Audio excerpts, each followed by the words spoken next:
This week's Toastface podcast top 50 movie list drinking game is brought to you by beer. Beer, the alcoholic drink that you drink when you have to drink a lot of alcoholic drink.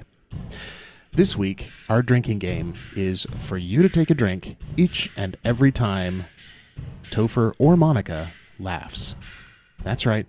Take a drink each and every time Topher and Monica laugh. If both of them laugh together, take 2 drinks. Enjoy. And enjoy responsibly. All right, you ready? I feel a little bit naked without my earphones. Yeah, it's weird. I don't like it. But we can do it. Maybe this podcast will turn out really shitty. We can do it. Well, it won't be new. That'll be super consistent. We're nothing if not consistent. Toast some face. We're gonna pop some cash. And I was at a horrible place in my life. What are you talking about? I was at a horrible place to get the guitar that was falling down, which I could see was falling down behind me from your face. Gotcha. But rather than say I was at a horrible place to catch the guitar that was falling down in your face, like I could say, I was at a horrible place. It was a good joke. In my life. Now that you've explained it. Yeah. Most of my jokes are super funny once I have to explain them. Welcome to the Toastface podcast. My name is Topher Owen. I'm Monica. She's my wife. Yeah. And this is the Toastface podcast. This is the podcast where we talk about movies. Our top 50 movie list is what we're going to be talking about. Winding our way through our individual top 50 movies week after week for your enjoyment. Why'd you get so loud? I don't know. Super emphasized. I'm excited. I'm excited. That sounds like it. This I don't know that there are top 50 favorite movies, but there are movies that we really, really enjoy and that we could watch repeatedly. Yeah. Which for me is much more of an issue, I think, than it is for you. I think you could watch anything over and over again. I really could. Well, I mean, there are some stinkers out there that you wouldn't want to watch again. But... Oh, what was that one that I saw recently? And I was like, It was not Hacksaw Ridge. No, it was not Hacksaw Ridge. I just recently went to see Dunkirk. With my stepfather. He took me to see Dunkirk in IMAX, which was a really well put together movie. And if you're into that kind of movie, then I think you would probably really enjoy it. And that kind of movie is a war movie. But for me, just the person that I am, it was like an hour and a half, 2 hour long anxiety attack. It was really hard for me to take. It was just, I mean, it really made you feel like you were there and you had bullets shooting above your head and sinking into your skin. Super interactive experience, IMAX. It really, well, yeah. Bullets. And I've seen movies in IMAX before, but this particular movie, it was hard emotionally for me to take.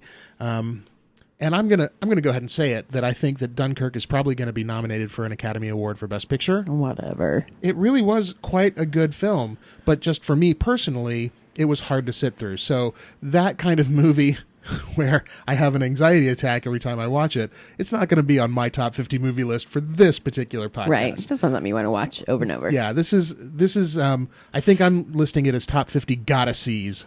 Like you're talking with your friends and you're to see. You just gotta see this one. I heard goddess sees. I got it. I figured it out. That's quick. what I said. Gotta sees. Oh, sure. No, I said gotta sees. Okay. So this Toastface podcast top 50 movie list is inspired by Craigslist, which is an excellent podcast. If you haven't checked out Craigslist, go and check out Craigslist. Craigslist is Craig Kikowski and Carla Kikowski. Carla Kikowski. Carla Kikowski. They are a real life married couple, just like us, and they Craig made a list of his top 100 movies, and then forces his wife to watch them. I think our marriage is a little bit more even-handed. We're more equal partners in our relationship than Craig and Carla are. Craig and Carla, if you're listening, go ahead and start a podcast feud with us. I think it would be good. Well, that would certainly be fun. But just fake. I don't want to fight with them. No, just fake. They but seem like fake. nice people. But I think we've probably reached the point in the number of podcasts we've done that we probably don't have to explain what their podcast is anymore. We can just say, hey, it's inspired, go watch it, or go listen to it. Are you sure? I am sure. All right. Well, then we'll go ahead and make that note for next time. We'll correct it next time. We'll do it in the clarifications section. All right. So before we do anything, what corrections do you have from last time? Aha. This is a regular segment on our podcast. It was not intentional. It was accidental. But it's Topher's favorite thing to do. It's correct everything we didn't get right in the last one. Favorite. Yeah. I just get a boner over it. What? Here are the Toastface podcast clarifications from last time. Toastface clarifications. Last time, we stated that in the previous episode we were going to be making corrections, and we're not going to. They are going to be clarifications. Oh, good. Toastface clarifications. As in this time when we said corrections, they're not corrections. They're clarifications. Yeah. Toastface clarifications. I also called Fight Club a polarizing episode at one point, and it is not. It was, in fact, a polarizing movie, not a polarizing episode. Cool. That's another one. At one point, Monica said that Jared Leto could do anything, and then she stated that he had all different kinds of hairstyles and That's colors exactly and what I types. meant. He can wear any color of hair. He can. And the clarification is that we believe that Jared Leto can do anything regardless of hair. Well, who are you clarifying that for? Everyone. I said what I meant. I meant what I said. An elephant's faithful 100%. Hey, what'd you think last podcast we had a new intro theme song? What did you think of the new intro theme We song? had it, I feel like, for a couple now, and I really love it. Yeah, good. All right. We're going to keep it around for a little bit. Yeah. And that's what we're going to do. Yeah. That's my super talented husband made that podcast. I mean, that. Oh my gosh. Take two. Take two. That was my super talented husband who made that song for our podcast. I love it. It's wonderful. And there's zero music in it, guys. It's all his voice. It's all just me. It's pretty cool. Yeah, it's fun to do. He's awesome like that. Oh, thanks. They're going to be singing it all over the world. I know that I go around. Toastface podcast. Toast some face. We're going to put some gas. We go around the house singing it. We do. I would like to say it was based off gibberish that I was speaking while you were futzing around with all the stuff to get ready for a podcast. That's 100% true. So those super deep and meaningful lyrics, those came out of my brain. Those are Monica's ideas. Yeah, I was trying to get the microphone levels set correctly, and I asked you to speak, and just extemporaneous speaking is not something that you tell me that you have a forte with. Oh, I suck at it hard. Except she did. Hard. She does, like, every time I ask her to, she comes up with these great things and then goes, I suck at this. But she was sitting there going, we're gonna toast some face. We're gonna pod some cast. Fucking hysterical. I think you might be the only person in the world who thinks that's funny, but I'm cool with that. Yeah. That's all I need. That's fine, because I'm your husband, and I get a front row seat That's to right. the entertainment of you. Right. It's all for you, babe. I am 100% fine with that. Okay. Something that you, Monica, introduced last time also was the concept of a drinking game. Oh, Do you yeah. remember that? You said that every time that Topher says something in Fight Club, take a drink, and then I never said I it think it was again. fucking tourist. Yeah. Oh, you fucking We tourist. could have played a second one, though, with I haven't been fucked like that since grade school. We could have been. We could have done. So many. I don't know how to predict what the drinking game is going to be. Well, here's my idea.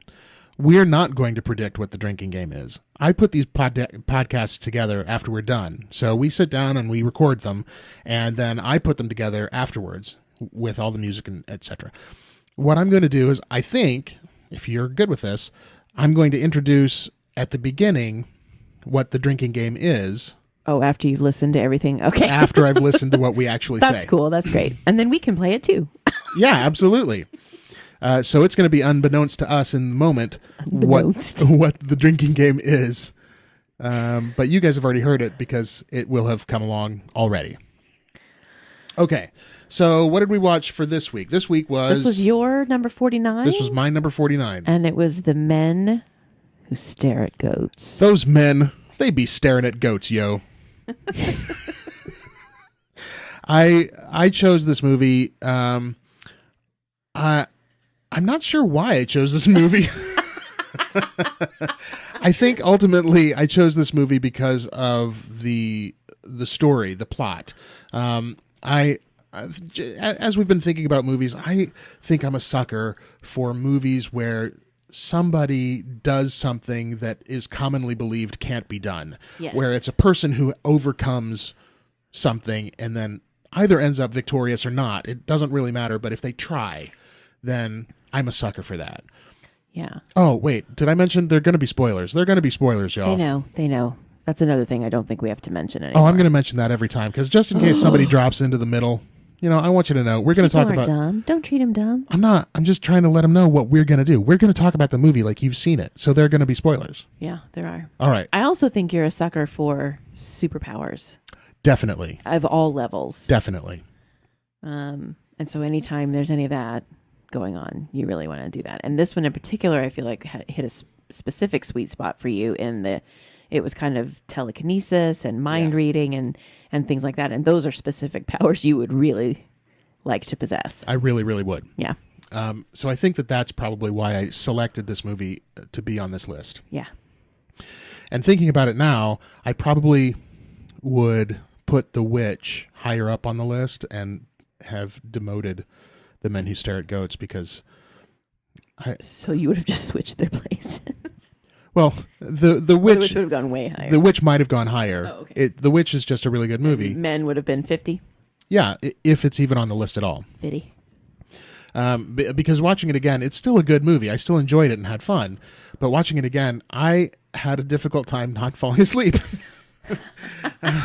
Which is it's a personal problem that I have, and I'm kind of embarrassed to admit to it. I am. I'm sensitive to it. I hate it. It feels like an old man thing. You go and you watch a movie and then you fall asleep. Oh.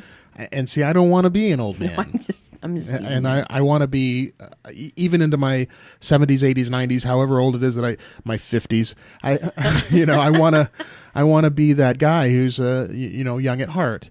And when I'm falling asleep in movies, it's really hard to make people think that I'm young at heart. So that was tough, but I get the feeling that maybe that was just the movie's issue and maybe not my issue. I'm really glad to hear you say that because I like this movie, but I did not enjoy it as much as I enjoyed it the first time I saw it. Yeah. Which isn't to say I didn't enjoy it. It just wasn't as great as I remember it being. And I think the first time around it was the storyline taking over and going, oh, that's really interesting. Because this is a story that really happened. This is the author wrote a book called The Men Who Stare at Goats, and the book is based on his own experiences with the New Earth Army. The New Earth Army, which was a division of our actual U.S. Army that was playing around with psychic abilities and its soldiers and being able to travel from one place to another and see things that psychically. Remote viewing, exactly. So they're actual experiences that he went through with those army folks, and it was Gonzo reporting on his part because he wasn't trying to be separate from the story itself. He wasn't advocating a neutral position. He was part of the story. He was doing his own reporting on himself and his own experiences and how much he was affected by the things around him positively, which is normally not what a reporter wants to do. A reporter wants to be objective and stay outside. But he believed that these things that they were doing were great and actually happening. The bottom line is that the soldiers are staring at goats. What? Am I boring you? Yes. Well, jump in here, lady. I'm not. Don't let me dictate the fun. I don't want to interrupt, but I think it's reiterating why the movie was like, oh, well, okay. Yeah, it's a little bit. It's long-winded. I will say, I love George Clooney as an actor. I do too. I mean, he's a cute fella, but I really enjoy him as an actor, and I haven't seen him in anything in a really long time. I know he's been in stuff. I just haven't seen the stuff that he's been in. And I had forgotten how much I enjoy. He's just such a weirdo and so good at being quirky. And I don't know. It was just, He's really good. I really enjoyed him. I believed the quirk about him too. Yeah. That's something else. Oftentimes I'll feel people are just being big to be funny. Yeah. And especially like his sparkly eyes bit in the car. That feels super grounded in reality, like what you would actually go through with your friend when your friend goes, sparkly eyes, and then they just stare at you. You got it. And periodically they'll break eye contact with you to make sure that they're driving correctly on the road. And then they'll come back to you. And then they'll break eye contact and watch the so road and come back good. to you. They won't pull over and do sparkly eyes. They'll keep driving and do sparkly eyes. Right. Is that safe? Yeah, it's They're not safe. professionals. Don't when you do sparkly eyes with your friends, go ahead and pull over. Or cloud busting, stop. Yeah. Just park. Yeah. You don't need to be in motion to cloud bust. Okay? It's not a thing. You're not George Clooney. Only George Clooney is George Clooney. I think that's what we can take away from today's episode, is that only George Clooney is George Clooney. It was very reminiscent, too, of his performance in Oh Brother, Where Art Thou? Another movie that I really liked that he was in. Yeah, It wasn't the he's same, but it was similar.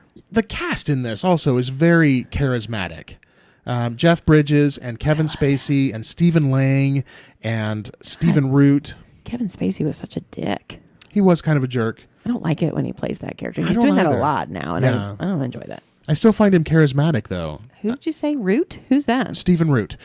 He's the guy that you said, oh, that moment is one of my husband's moments. He's the fella at the beginning, and he's talking to Ewan McGregor, who's another excellent actor in this. And he says, just 30 minutes ago, I killed my hamster. Want to see? Oh, yeah. Stephen Root is an amazing character actor. He's done some really excellent work in a whole bunch been of a different lot of things. stuff, Yeah. yeah. And he's just quite Stephen delicious. Root. Stephen I Root. would never have known that was his name. So many of the actors in this are really good, and you want to keep watching and like it for them. Mm-hmm. Jeff Bridges, I thought, was a really fun character in this. Yeah, he was great. It Ewan was McGregor. sad at the end, though, when Yeah. he wasn't the same guy, and you're like, dude. Yeah. And Because he was the dude also. He was was very the reminiscent dude. of his dude character. very much so. Reminiscent Yeah. is my word of the day, apparently. Maybe that'll be the drinking game. No, We- because I'm not going to say it again. We have no idea. Just no idea. Yeah, so I think that my primary enjoyment of this movie came from the plot. And once you know the plot, you don't need to watch the movie again for the plot. You just kind of know it. It's, in this one, it's not really a ride anymore. It's just, oh, that was fun. Yeah, that's true. That's probably part of it as Yeah. well. Yeah. Oh, that was fun. Yeah. Your thoughts? It's a decent film. It's a good movie. After having watched it again, I think this is probably my second or third time to see the movie. I'm not sure it's my third, but it could be. I don't think it's a movie I would watch over and over again. I think exactly what you just said. It's kind of a one ride thrill. Yeah. And then it's fun to talk about, and it was a great movie, and you should see it if you haven't. But I don't know that it would ever make a list of mine of I could watch this over and over and over again. Yeah. So I'll correct that for next time we do a list. Correct what? What are you correcting? I don't know. That it was on the list to begin with. I don't think I would put it on a list the next time I had to make a list. That's okay. You don't have to correct it. Or I would adjust my current list. Oh, you have cute dimples. I like you. I like you. All right. You want to do this movie in 15 seconds? Wow, that feels really short. Are we done already? Well, aren't we? I guess. Do you have anything else you want to say about the movie? I don't think that I do. Okay. You want me to talk a little bit about the movie? No. I'm just here for the fun. All right. Well, the fun says we're going to do the movie in 15 seconds. Okay. All right. You ready? Yeah. All right. 15 seconds on the clock. Okay. And I will start the clock when I start talking. I'll start it. You'll start it? Yeah. All right. I'll start when you start talking. Okay. I'm going to run through this wall. I need to get away from my problems at home because I'm a journalist. I killed my gerbil. I'm going to go to Iraq and I met George Clooney. Oh, I can't remember anything George Clooney says. Sparklios. And now I ran through a wall. The end. Oh, that was a sucky one. That was really awful. Oh, but you know what? I didn't do my go-to when I can't think of anything to say. In the last several ones, I've been like, ah! that's what someone in the movie inevitably says at some point in our 15 seconds. They just scream. I'm sure there was screaming in this movie, but I can't remember it. Yeah, that one was less than a great 15 seconds. We did get through the movie, but there's not much. There's not. It's there. not like there's no big like highlight Yeah. moments No. other than he tries to run through a wall at the very beginning and doesn't. And that's not even the same character. That's No, a different character. dude tries to run through, and then Ewan McGregor tries to run through the wall, and he doesn't. Runs through a wall. That's pretty much it. Yeah. Also, a goat dies. After 30 minutes of being stared at. Yeah. Here's something interesting. In the actual experiment where the army had people staring at goats to see if they could kill them, Yeah. they lined them up and they numbered them 1 through 16. And in the actual experiment, the dude who's trying to kill the goats by staring at him looks at number 7. Let's say, I can't remember the actual numbers, but he looks at number 7, and after 30 minutes of staring at number 7, number 8 falls over dead. So they then say, it works. Part of that to me is like, There's a flaw in that scientific method. That's not right. No. You should have been staring at number 8, dudes. Yeah. Number 8 fell dead. Number 8 was the one that should have been stared at. Yeah. All right. So that's the Men Who Stare at Goats. I hope you guys had a good time. Even though it wasn't as great as I remember, I had fun with it. Yeah. And I still like it. Maybe not as much as I used to. The end. So, moving forward in our top 50 movie podcast game, goes back to you for number 48. Number 48. My number 48 is Split. Split? Come on. Split. That's a good one. So we are going to go off and watch Split, and then we're going to come back and talk about it. So join us when we talk about Split, yeah? Yeah. Do we want to talk about what Split is? Sure. What is Split? I think it's a movie by M. Night Shyamalan. That it is. And I know that I might be in the minority, and I don't give a fuck. I enjoy his movies. The only one of his movies I can think of off the top of my head that I didn't really enjoy was Lady in the Water. Okay. It was fine. I've watched it again, and it was okay, but it wasn't great. But I got into his movies. They're fun to me. Good. They're interesting. And this one stars Mr. Tumnus. That's right. That's his name. Mr. Tumnus. James McAvoy. Sure. James McAvoy. Yeah. And he is amazing. He is quite good. And it also has young Anya Joy Taylor in it. From The Witch. From The Witch. So it's a good one. Yeah. It's really interesting and fun and a little bit creepy. It's a lot creepy. Excellent. So we're going to go off and watch Split. You go off and watch Split, and we'll see you here next time. Woo! The end. We're gonna toast some face. We're gonna pop some cash out. We're gonna toast some face.